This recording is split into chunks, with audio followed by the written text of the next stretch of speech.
Welcome back to another episode of Family Illinois Football Podcast. I'm your host, Juice Williams, here with my co-host Cam Buckner. Cam, what's going on? How are you? I'm doing all right, brother. Bye week. Got a little bit of rest from watching some football, and now it's time to get back into it, Greg. I'm doing great, man. How you doing? I'm doing good, man. I took a break off from college football this week. Probably because Illinois wasn't playing. I usually watch like 4 or 5 games, but I ain't watched any college football this week. But heavy on the NFL football this week. So yesterday was a good Yeah, day. I've been playing Mr. Mom, Mr. Dad the entire weekend. I got the girls solo, so I mean between entertaining a 4-year-old and a 6-year-old and trying to watch NFL football games, I mean it was definitely a little interesting in the yeah. Williams household, but it's all good. We made it out. We That's made that's it good out. stuff, So man. And listen, I watched a little bit of NFL this week too. Obviously another disappointing Bears loss. The good thing for me is I get to split my bets because, Juice, as you know, I'm a New Orleans Saints fan as well. And so seeing them pick up a W helped me out yeah, to get over the weekend hump, man. But I did watch a little bit of college football. And one thing that came out this weekend was that the Wisconsin Badgers fell to the Ohio State Buckeyes. And I very rarely root for Ohio State, but I actually was happy to see that loss in Madison for Wisconsin, given what happened with us last week. Now, Wisconsin is no longer the leader in the Big Ten West, which I think is good for our guys moving forward. And I very really like to call out players from other teams, Juice. But one thing I saw this weekend watching that game is that Marvin Harrison Jr. is just an animal, bro. yeah, He's a for sure. beast. He has the size. He has the speed. He's a big man that plays like a little guy. His catch radius is incredible. People compare him to folks like AJ Green and DeAndre Hopkins and Megatron. His ability to separate and to run these like super nuanced and flexible routes. I think he's going to be a big deal in the NFL, man. I was excited to Yeah. watch him this weekend. He's a talent. Hey, I've been talking about this kid for the last few weeks, and one of my buddies hit me up and asked, "Is he just a product of the Ohio State system, or is he just kind of reflection of a down defensive year in the Big Ten?" I mean, the answer to that is like, nah, he the real deal, He is. because for the football purist, you know how hard it is to get open as a receiver. You know how it's even harder to get open when you know the secondary is looking for you, right? The schemes are built around slowing you down, and this dude constantly finds a way to get open. He knows football. He knows zones. He know when to slow up. He know when to speed. He know when to stair step man to man routes. He know how to beat man. He just gets football, and I think a lot of that has to do with him being in the Harris bloodline, with his father being a Hall of Famer and him having, one of the greatest tutors he can have in his dad. He knows football. You combine that with his natural ability.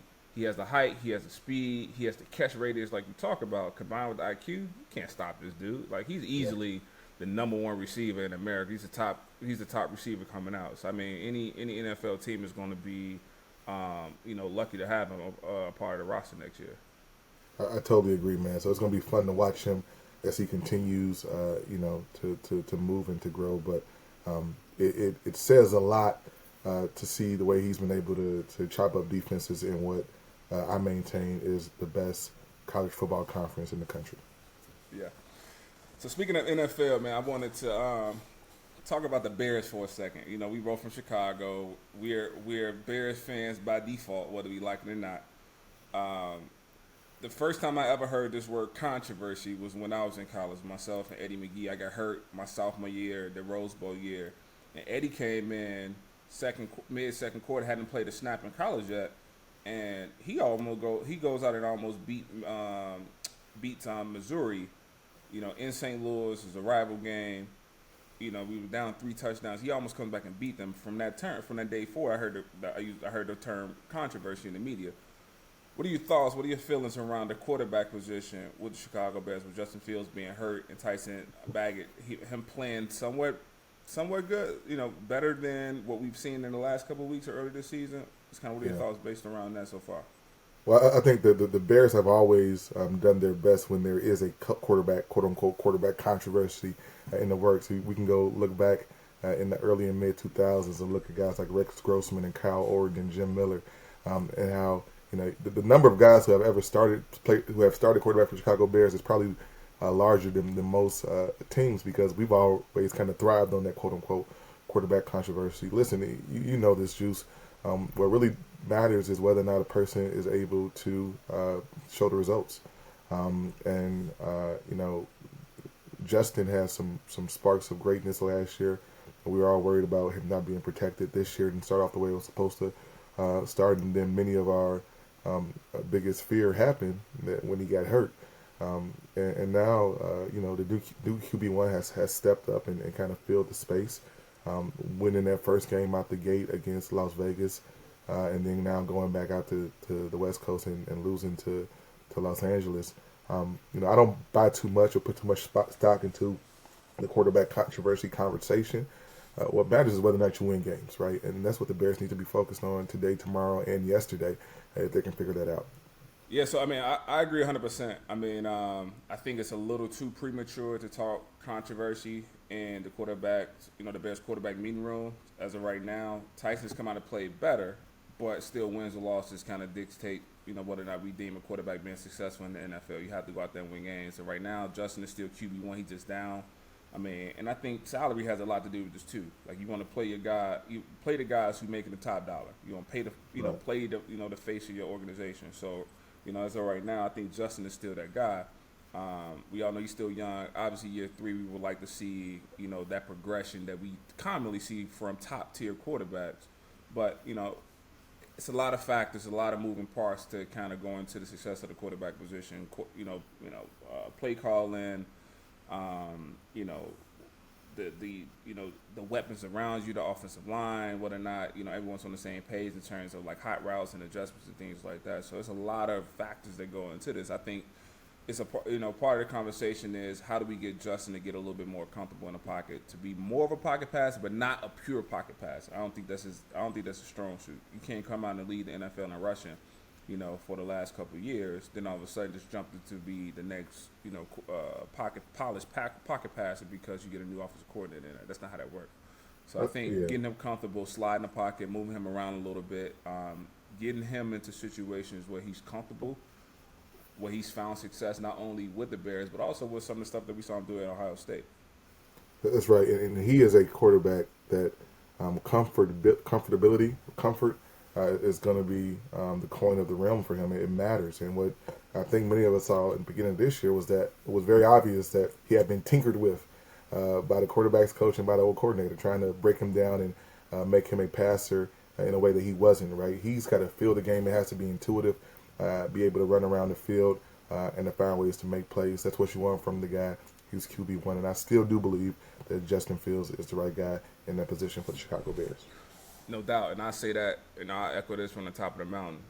Anytime you have a super talent like that in Justin Fields, yes, we all expect him to be Superman, right? But within his sort of arsenal of abilities. We know Justin can throw the ball down the field. We know he's a superb runner. Him still developing to a polished pocket passer, that's still in the works. So in the meantime, put him in favorable situations.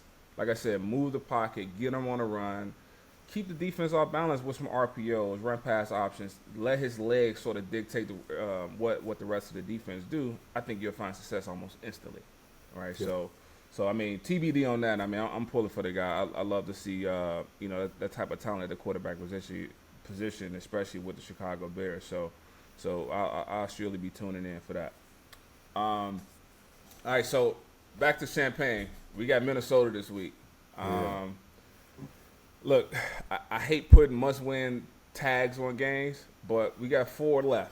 All right, we need 3 out of the 4 to become bowl eligible. Every game is a must-win. All right, obviously dropping the ball to Wisconsin kind of hurt us a little bit. It slows the momentum that we had coming off that Maryland game.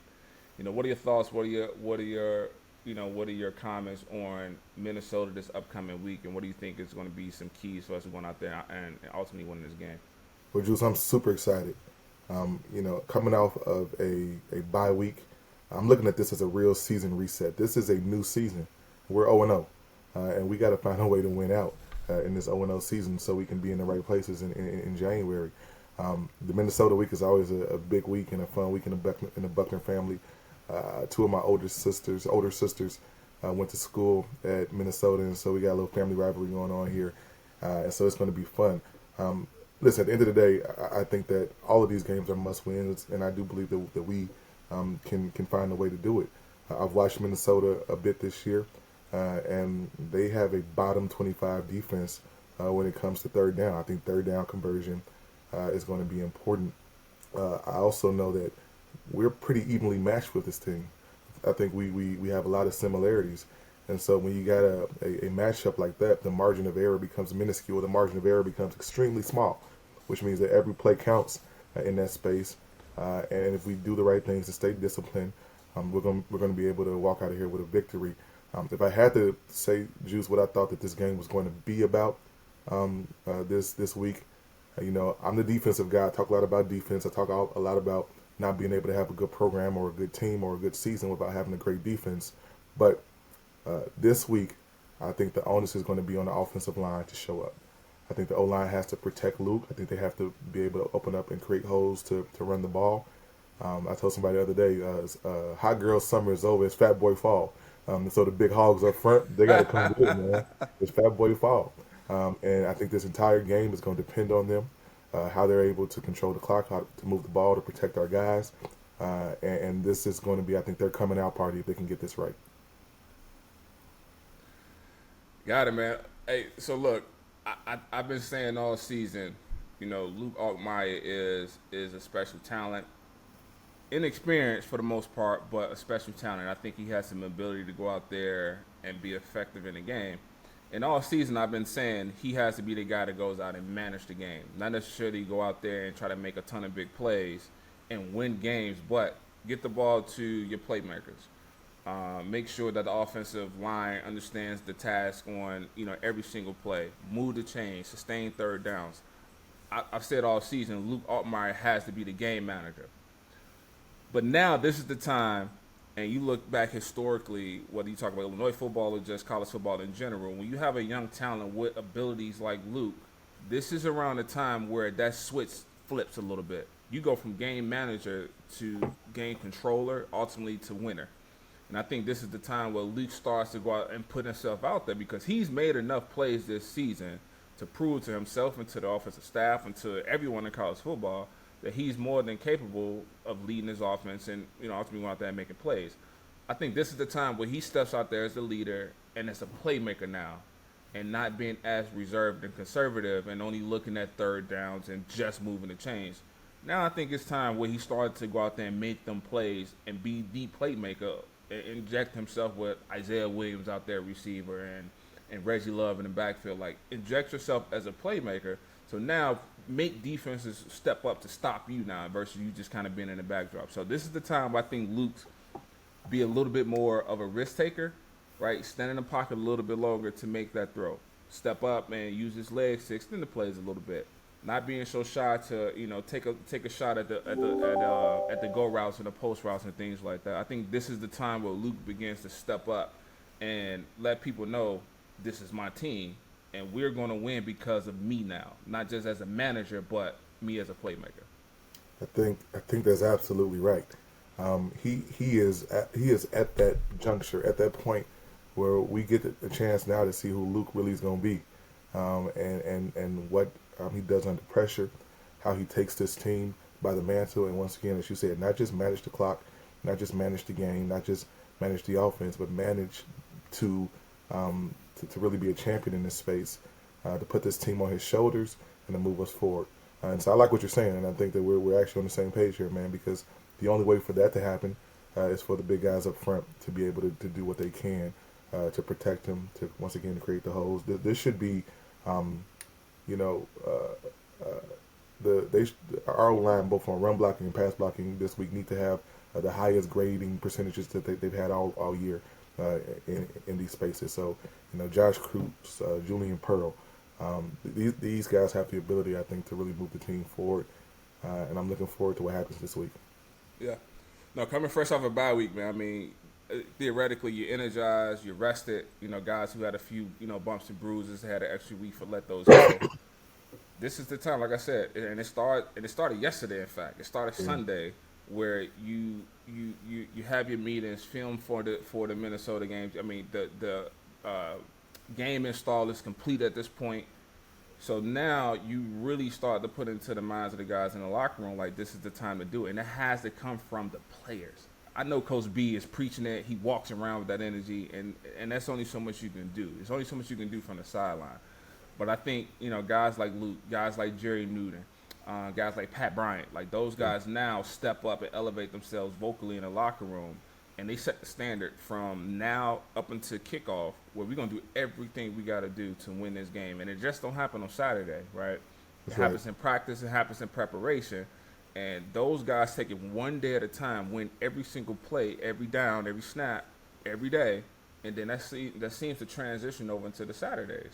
And again, like I said, Luke, it's his time now to step up for him to start to make plays. But you just don't go up there and start throwing bombs right away, right? You get him comfortable. You get him into a rhythm. I mean, just me just kind of thinking back, my best games were me getting into that zone that we hear about. That zone of you can't stop nothing I'm doing because I'm comfortable. And it's a combination of running the ball, passing the ball, moving the pocket, rollouts, play action, throwing screens, just keeping the defense completely off balance. And then, in order for Luke to go out there and get comfortable in the pocket. So I think that needs to be done. I think come Saturday, there has to be a mindset of dominance and control. Although we're 1-4 in Big Ten play right now, but there still needs to be this ego of y'all can't stop us. Like we showed Maryland they can't stop us. We let Wisconsin off the hook, but there's nothing y'all can do to challenge us today. And I think them waking up with that mindset on Saturday, I mean, I think that's just going to simply be the difference between a win and a loss. And Juice, you make a great point. Saturday is the culmination, but this week preparation is going to be extremely important. The way the locker room is buzzing, the cadence of the way these guys are interacting with each other, the way they practice Monday through Saturday, Monday through Thursday is going to be extremely important, right? So today, I can imagine that the bells are ringing from Algio Hall in Champaign, and Coach B and his guys are excited to see how the team shows up. But in that vein, I got a question for you, man. I mean, you hold some big time records in Illinois, and I'm not even close to those records. But I do have a record that you don't have, which is I've been kicked out of practice more times than you. And so my question for you, bro, is at a juncture like this, in a game like this, a week like this, as we're starting coming back from a bye week, where we got to win every game in order to put this season where it needs to go. What kind of aggression do you want to see from your guys on the field, right? So there's a balance between being super aggressive and letting people know this is not a game, and then doing too much. But what do you want to see if you're the leader in that locker room and you want your guys to step up in a week like this? What do you want to see from your guys on the practice field this week? Yeah, so, I mean, you're 100% right. You definitely got me on the number of times you've been kicked out of practice compared to mine. I don't think I've been kicked out of any practice ever, but you definitely got the record on that. Hey, man, I mean, if you put me back in the situation and, replace me with Luke, for example, with this very team, my expectations for everybody is, one, we're going to take this one day at a time. Yes, we know we need 3 wins to ultimately get to, being in bowl contentions, but we need to take this one day at a time. So from here on out, I need everybody in their respective roles and what they do, whether you talk about scout team, whether you talk about the starting quarterbacks, the starting receivers, the backup offensive line, with respect to what you do, I need for you to show up and do your job and be lights out at it. Every practice that you have, probably with the exception of Monday, because usually Monday is recovery and some conditioning in there, but every practice needs to be the most competitive that you've ever seen. I remember Coach Zook will always kind of grade us and rank us like, is that the best Tuesday practice that we've had all year? Or is this the best Thursday practice we've had all year? He will do that. Yeah. And that Rose Bowl year, every week it seems like, oh, it was the best one. Nope, next week that was the best one, and that was the best one. So if it's me, we need to have the best practices that we've had all season within what we do. And I'm talking throwing one-on-one routes with the receivers. I'm talking about 7-on-7, 9-on-7 sessions, the blitz period, special teams. Everything needs to be damn near perfect in order to, make sure that guys are being prepared. Even for the scout team. Scout team needs to come out there and run around and fly and make the ones and twos better, because ultimately those are going to be the sample looks that they get come Saturday. So you do that Monday through Friday. Saturday is going to be a cakewalk because you've already grinded it out Monday through Friday. If you battled with your brothers for 4 or 5 straight days, and all of a sudden you come out against the strangers on Saturday. I mean, look, maybe it's the way I grew up from the south side of Chicago, backing against the wall, and I have much experience with fighting my way up out of situations. This is no different. Yeah. Your back is against the wall. You need 3 wins out of the next 4 games in order to become bowl eligible. What you gonna do? Yeah. I know what naturally I would do, and not everyone always has that in the locker room. But it was up to me to kind of pull that out of everyone and make them hit a switch and say, "Look, we're in survival mode, so let's get it." Listen, one for all and all for one. I think you called it right. Making sure that everybody does their job. Everybody is locked in on what their specific role and task is to make this team better. Because guess what? Once we go to that bowl game, everybody gets a ring, right? And so everybody has a role to play. And I think I'm glad you spoke up about each period in practice mattering, and even the folks who are on scout team who, we know how our locker rooms are. Sometimes scout team guys walk around with their heads down with an attitude, man, but they have a role in that space. We can be honest about the fact when I was relegated to scout team in Champaign, I took that role seriously, because it is what you do to make your team better. And so hopefully that's the ethos and the attitude we see in the locker room and on the practice field this week. No doubt, bro. And I think again, this sets the stage for the rest of the season. What we do this week against Minnesota, and for the rest of the season, we got Indiana next week, we got Iowa, then we wrap the season up with Northwestern.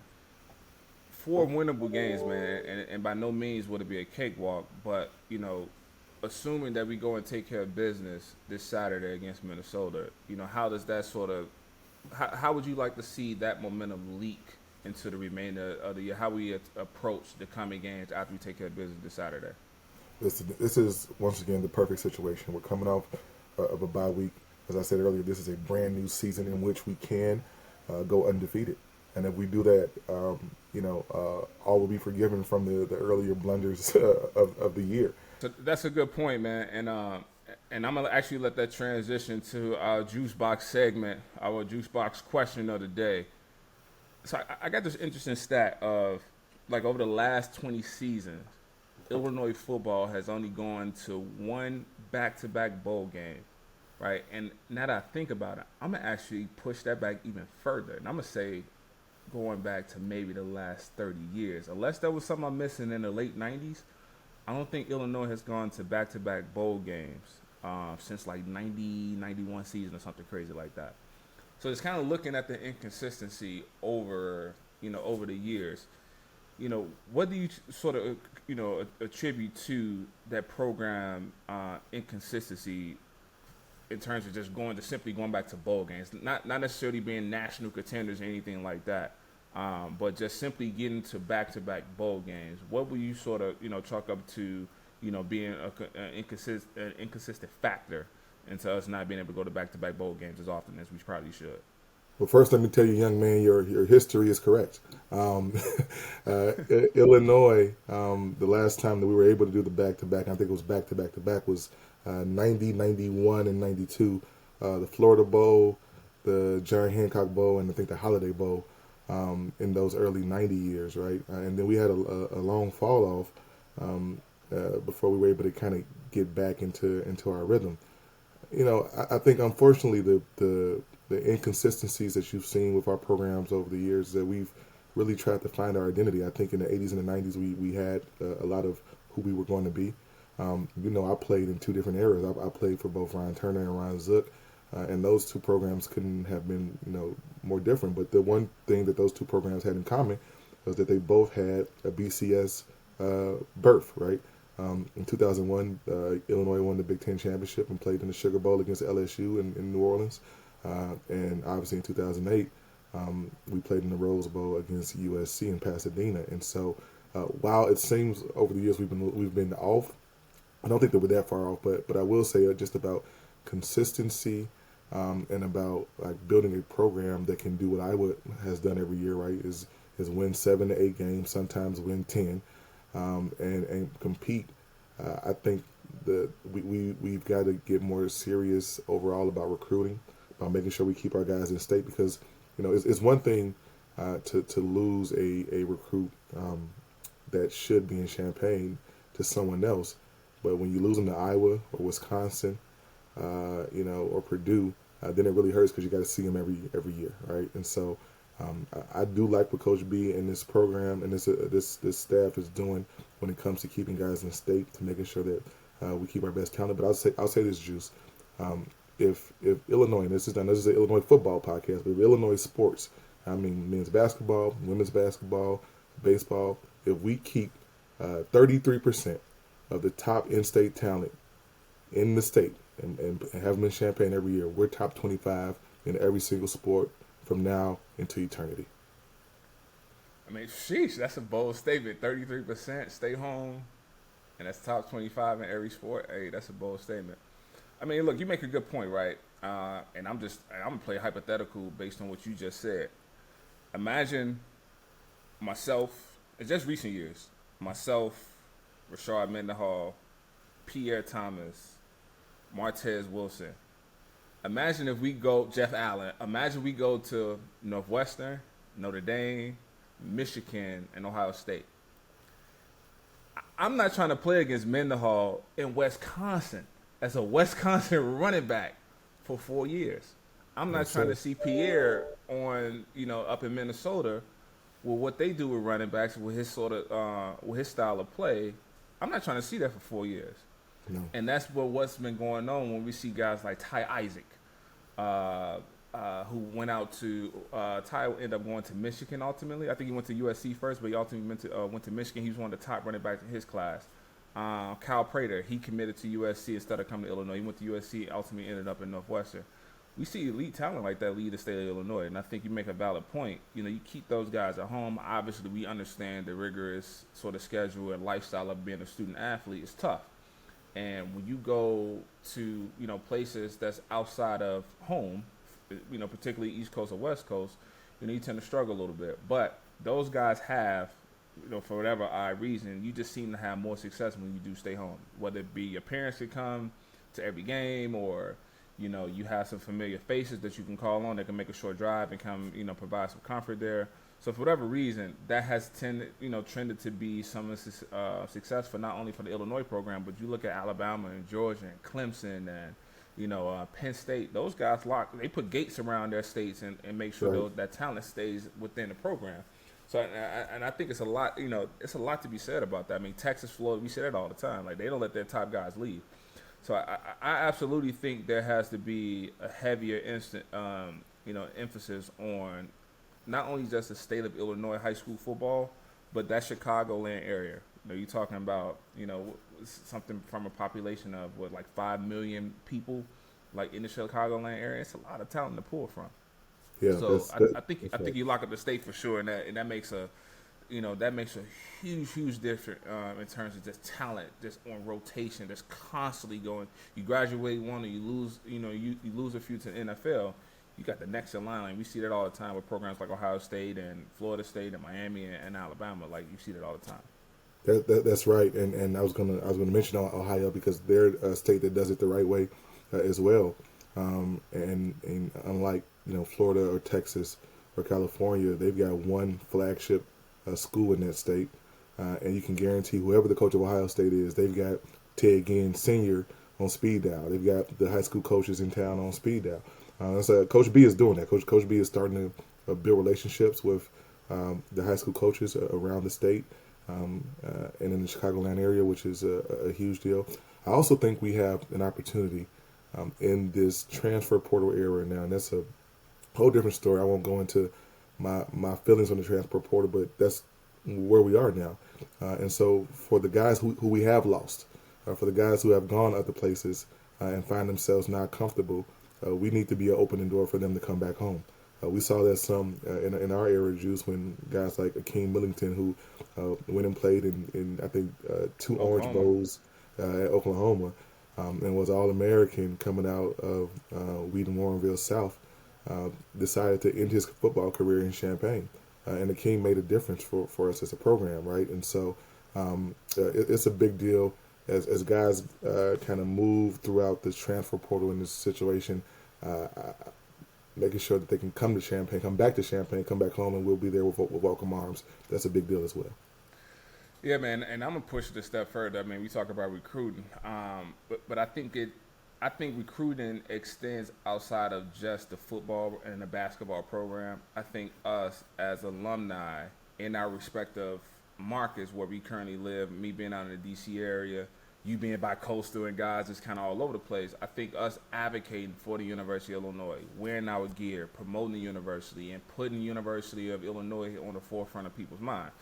Obviously we know about Michigan, we know about Ohio State, we know about Oregon, USC, Alabama, Texas. We know about all these flagship programs, and I get it. And I think that's large part to not only them just having some success in those sports, but they have alumni who represent their universities proudly. And it's so easy for a 16, 17-year-old kid who constantly hear about Clemson and he's up in Oregon somewhere. I mean, you have no choice but to see what Clemson is all about, because whether it's a parent or whether it's a friend of the family who's representing their university, I mean, you have no choice but to check it out and hear what all the buzz is about. So I think, it takes a full community, right? It takes all of us, and not necessarily only cheering when we doing well, because college football is ebbs and flows to it, right? We can't be all in when we go to a Rose Bowl, when we go to a Sugar Bowl, when we go and plan for the Big Ten championship. That's not the only time to do that, right? We keep that cycle of talent coming through, and by proudly wearing our stuff when we go 0-12. Now I don't want to see us go 0-12, and it'd be tough to wear it, but there's a sense of pride for me. I'm wearing orange and blue regardless of what. All right, and I'm gonna stand on my program because that's just my allegiance to the program. And I think as an alumni base, with the exception of engineering, Illinois engineering, I don't think we have that much pride in our collegiate sports department, because for whatever reason, we tend to kind of disappear a little bit when our programs aren't playing as well. That's right, and we know when it's good, it's good. We've seen it. I happen to be on campus during a basketball national championship. I've seen what it looked like when we win the Big Ten championship. I've seen what it looks like when we go to the Rose Bowl. So we've got to be present, I think, as you said, in those years in between, and create some affinity for folks from Illinois to embrace this team. This team belongs to the entire state. This program belongs to the entire state. And once we figure that out, we'll be in a good spot. I tell you who do represent Illinois: rain, shine, win, losing. Senator Dick Durbin.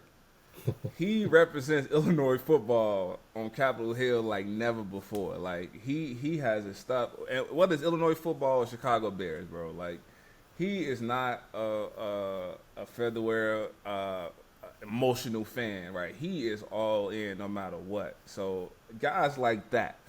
And I've heard about other politicians. I don't want to get too political around that, but I heard about other people who represent that program to the fullest. And I think we as a community, as an alumni, we can do a better job in representing our program. So it makes it a bit more visible to the community. Obviously, these kids who are coming through the program, whether it be the transfer portals or just coming out of high school, we give them an opportunity to go and learn more about Illinois football, Illinois basketball, and give us a shot in recruiting some of this top talent. That is true, and it is one of the things that connected me with Senator Durbin when I was a young man. Is his love. Still a young man. He's talking about when he was young. When I was a younger man, when my knees worked a little different and my back didn't feel the way it does. He is an Illinois guy through and through. Grew up in East St. Louis.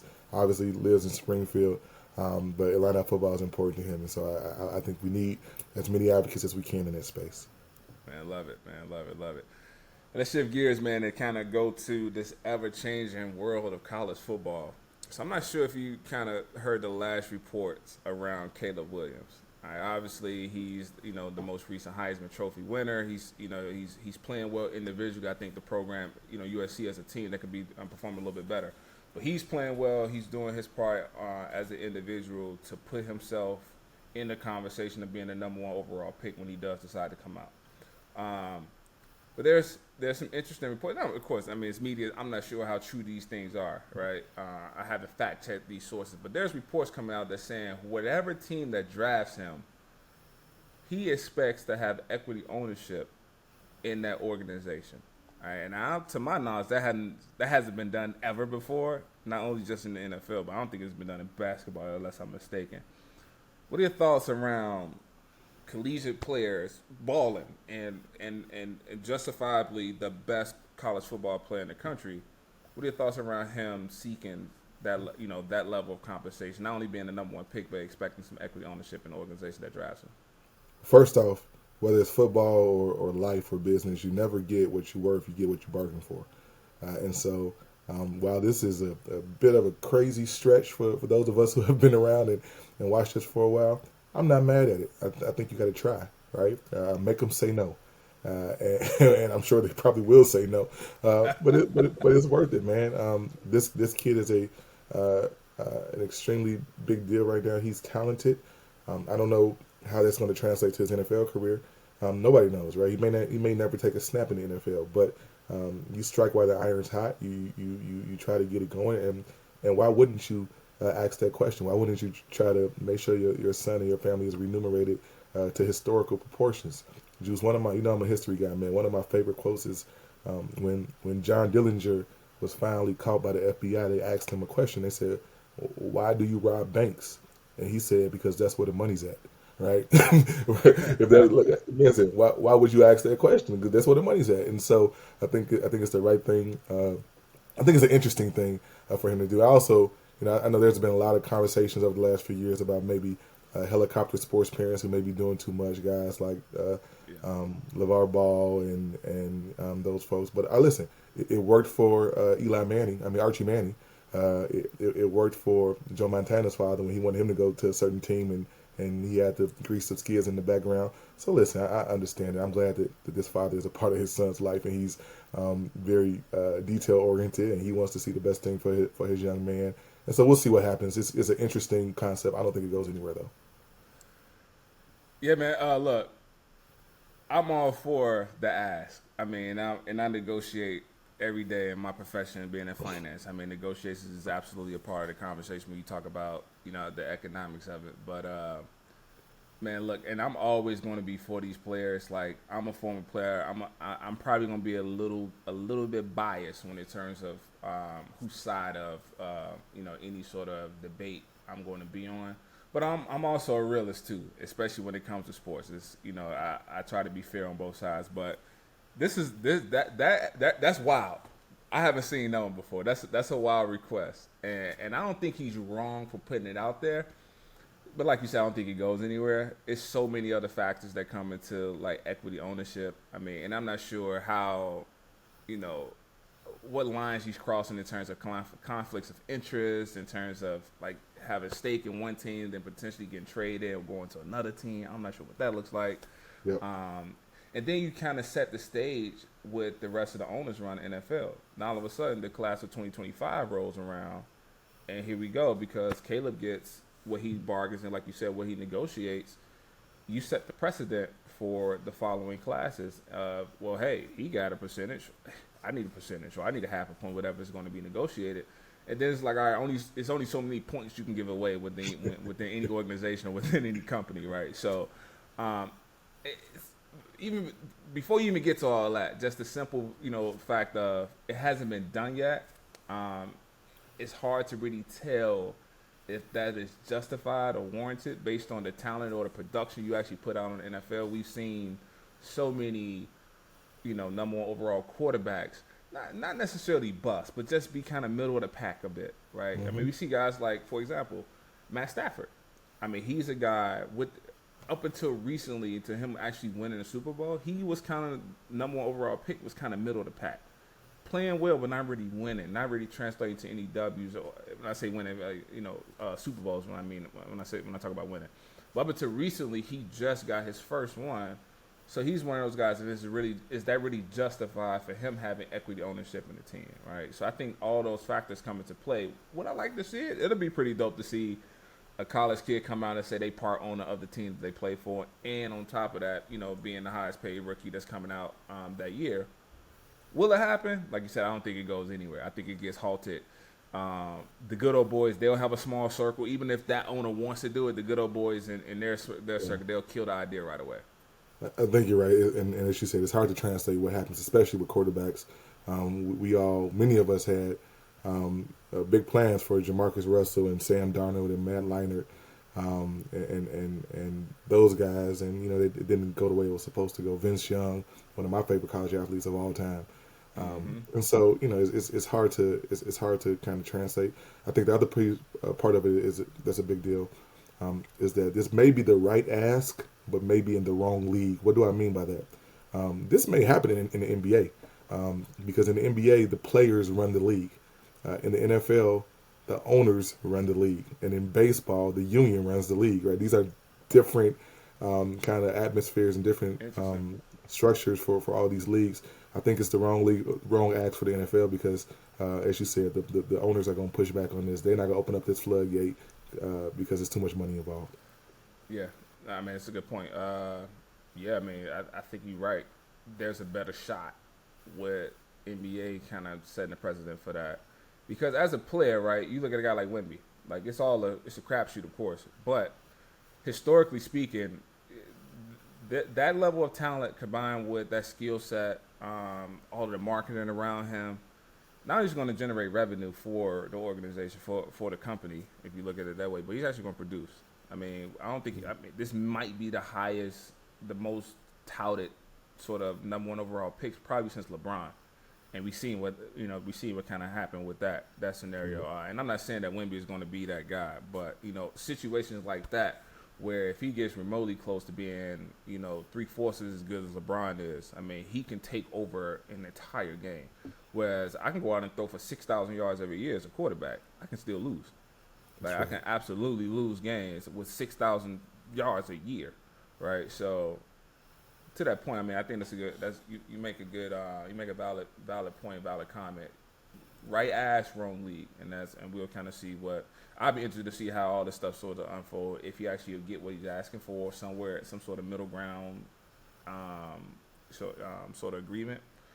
I mean, we'll see. But I mean, in the meantime, Caleb, keep balling, keep doing your thing, and put yourself in position to be able to come to the table and make that ask, and just kind of see what happens. That's right. See what happens. Hey, Cam, as always, real talking to you, man. Super excited about this upcoming game. We got a great opportunity against Minnesota this week to become bowl eligible. I think we have everything that it takes to go out there and win the game. I think day by day we'll prepare ourselves to get ready for this upcoming Saturday. But it's always fun seeing you, chatting with you, and I'll be looking forward to this game this weekend. You too, brother. This was fun. Brand new season. We're 0-0. Let's try to find a way to get to 4-0 and to put this team where they deserve to be. Oski wow wow. Oski wow wow.